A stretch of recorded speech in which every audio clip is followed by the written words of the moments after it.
Friends, welcome to doctor Aparna's homeopathy. मी doctor Aparna. तर आज आपण डिस्कस करणार आहोत, विंटर सीझन आला, स्किन ड्राय पडतीये, पिगमेंटेशन वाढलंय, टॅनिंग वाढलंय, सनबर्न वाढलंय आणि डिहायड्रेशन वाढल्यामुळे ड्रायनेस जास्त दिसतोय. तर ह्यासाठी सोपे आणि साधे उपाय मी तुमच्यासाठी घेऊन आलेली आहे. तुम्हाला काय करायचंय, मी जे सांगते ते 3 इन्ग्रेडियंट इक्वल पार्ट्समध्ये मिक्स करायचे आहे. फर्स्ट असणार आहे ॲलोवेरा जेल, जे तुमच्या स्किनसाठी सूदिंग इफेक्ट देईल, कारण की त्यामध्ये हायड्रेशन जास्त असतं, स्किनला हील करण्याची प्रॉपर्टी जास्त असते आणि अँटीसेप्टिक असल्यामुळे खूप फायदेशीर ठरतं.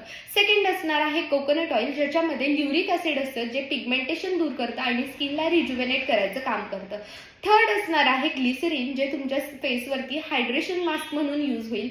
जिथे ड्रायनेस आहे, स्किन उकललेली दिसते, तो ड्रायनेस कमी होईल, स्किन रिज्युव्हेनेट होईल आणि ग्लो करेल, कारण की नॅचरली ग्लिसरीनमध्ये ग्लोईंग प्रॉपर्टीज असतात. हे तिन्ही इन्ग्रेडियंट एका छोट्या डब्बीमध्ये मिक्स करायचे आहेत इक्वल पार्टमध्ये आणि आपल्या स्किनवरती सकाळी आणि रात्री 2 टाइम यूज करायचे. तुमच्या स्किनचे रिझल्ट तुम्हीच बघाल. अशा छोट्या छोट्या टिप्ससाठी मला फॉलो करा, लाईक करा आणि शेअर करा. थँक्यू.